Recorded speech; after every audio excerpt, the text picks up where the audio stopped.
Précédemment dans Reportage XXL. Après s'être équipés pour partir à la recherche des vestiges du passé, nos journalistes se sont mis en route et arpentent désormais ces terres inhospitalières avec un seul objectif, trouver l'entrée du centre culturel des Guezets. Le chemin est long et la route est semée d'embûches. Notre équipe n'est pas au bout de ses surprises, mais vaillante, elle avance, pas après pas, dans l'inconnu. Nous les avions quittés alors que la nuit tombait. Ils n'étaient pas au bout de leur peine.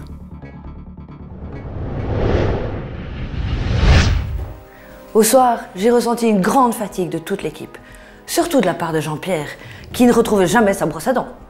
Tout d'un coup, j'entends un bruit, un peu comme les portes dans le temps, dans l'Antiquité, etc.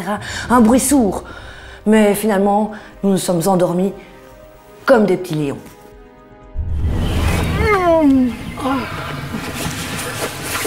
Ça va, Katia?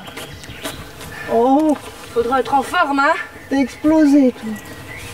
Oh là, non, ça va pas.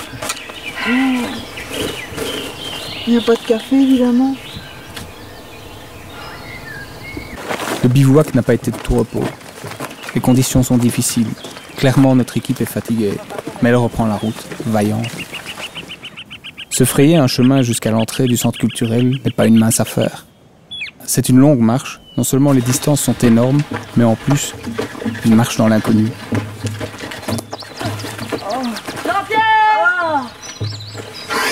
Allez-y! Je vous rejoins, que je vous dis! Notre équipe avance. On sent que Jean-Pierre est un peu à la traîne. Malgré son grand âge, il s'accroche. Il est déterminé, il est motivé. Jean-Pierre est quelqu'un qui s'investit dans ce qu'il fait. Sans lui, l'équipe n'avancerait pas de la même manière. Ah, il y a un raccourci! Ça va, je la casse, ça va! Fais gaffe!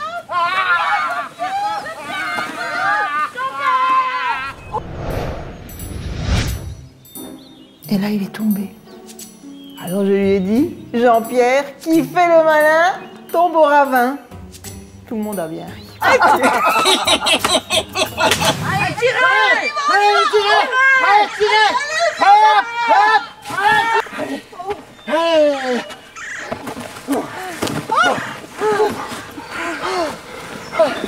On va manger ici.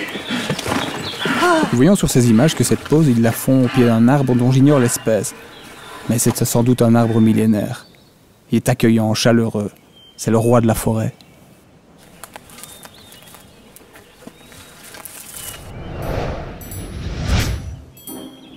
Quand j'ai vu Jean-Pierre qui s'était pas lavé les mains en revenant du petit coin, j'ai dit, mais Jean-Pierre, mais enfin! Et à ce moment-là, je vous dis pas, il m'a fait un geste. Là, les sourcils. Là. Nous les voyons s'approcher d'un bâtiment, en tout cas des ruines d'un bâtiment. Mais qu'est-ce que c'est? Un bunker?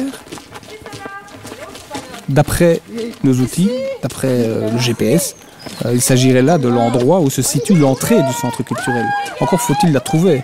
Nous pénétrons ici à l'intérieur du bâtiment et nous voyons notre équipe heureuse. Effectivement, ils sont enfin arrivés au but.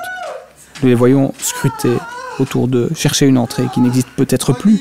Parce qu'il ne faut pas oublier que des années et des siècles de sédiments sont venus recouvrir le centre culturel. Donc peut-être faut-il creuser, effectivement. Nous voyons Jean-Pierre creuser, déblayer des gravats pour trouver, effectivement, c'est une entrée, c'est l'entrée.